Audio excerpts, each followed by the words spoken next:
Elden Ring Nightreign's DLC, The Forsaken Hollow, released on the 3rd or 4th of December, depends on where you're from. I thought it was the 4th. I only figured out it released when Little Aggie was already fighting the final boss of it. Sorry, it's okay. It's like a 6 out of 10, alright? If you like what you saw, hit that like button, press subscribe. I'm out. Peace! No, I'm just kidding. I want to yap, and in today's yap session, I want to talk about why I think Forsaken Hollows is the worst thing ever made, mid, and peak, all at the same time. So let's start with the things that I think are really good. I had my doubts about the Great Hollow Shifting Earth, as with prior precedent, all the Shifting Earths are just some pimple on Limveld that you interact with at night too, but here, wow, it's a whole ass new map, and it's beautiful, absolutely stunning by the way. A combination of every area from the DLC, and the music is beautiful. I listen to it when I'm doing my homework. It is so good. Some of the best Fromsoftware OST ever since, well, the base game. I'll elaborate more on the map in a bit because my feelings on it are a bit complex to say the least, but overall the idea of there being a new map is simply just amazing. The Undertaker is a cool character that I've played like twice, but from what I know, she is incredibly overpowered. As for the Scholar, I haven't heard much, so I won't comment on him just yet. But I haven't done either of their quests yet, and it's just, I don't know, I've heard some bad things about him, but I personally think he's more of a support character and people just haven't figured out how to play him yet. But who knows, maybe they'll get buffs and nerfs later on. The two new bosses are actually quite fun. Granted, as if me making this video, I haven't been the Dreglord just yet, but I actually do like how dynamic the boss is. Both of them feel really good, and as much as I may shit on them during the fight itself, once I beat them, I will feel great about it, and the bosses will feel even better retrospectively.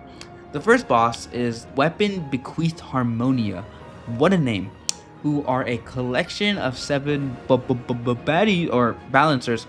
There are 3 weapons a balancer can have: a spear, halberd, or mace thing. Once all 7 are dead, the last one will become a super balancer and will coordinate and do super attacks. Yeah, I died to these guys like 10 times. The Dreglord is the final boss of the DLC, I guess. It exists, I don't know. It has 4 phases, it doesn't say damage. I don't even know what it is. Like, what the hell is a Traitorous Trigus? I think if you really like Gale and most Bloodborne bosses, you will really like this boss. I first want to beat it before I talk more about it. The new structures on Limveld are pretty cool too, although I haven't really interacted with them as much. Something that really annoy me are the way the Great Hollow is structured. It just kind of annoys me. While I enjoy the verticality, I think it will always frustrate people on their first attempts of it.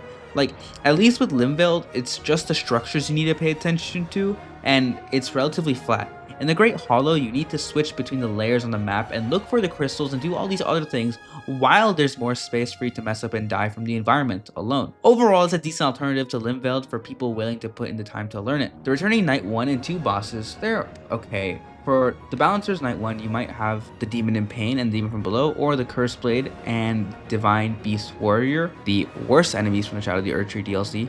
And you also have the Demi-Human Queen and Swordmaster sometimes. And for Night 2, if you have the demons, you will fight the corresponding Demon Prince, and for everything else is Enhanced Smough. Though I did experience Smough 3 times, and all 3 times there was an extra boss after that. So I don't know if that Smough just always spawns in an extra boss, I don't know. But from the Dreglord Night 1, it is 4 Death Knights or a Great Red Bear, and for Night 2, it is Dancing Lion or Artorias. The things that really annoy me are the lack of weapon. Really, like, I know this isn't the only DLC for Nightreign, at least everyone keeps saying that, but they could have added more unique weapons, or at least taken weapons from Shadow of the Erdtree. There's no way they're splitting all the weapons from Shadow of the Erdtree with the DLC, and I think the Nightreign could really benefit from simply adding more weapons to itself.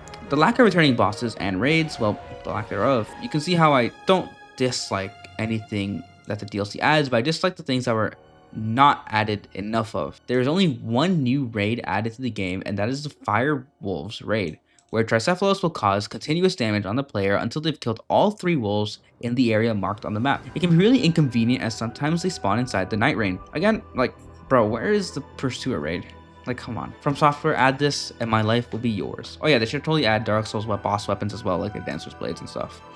Overall, the DLC is really fun and definitely a step in the right direction for Nightreign, but I feel like it's a band-aid on a bigger problem that the game has intrinsically.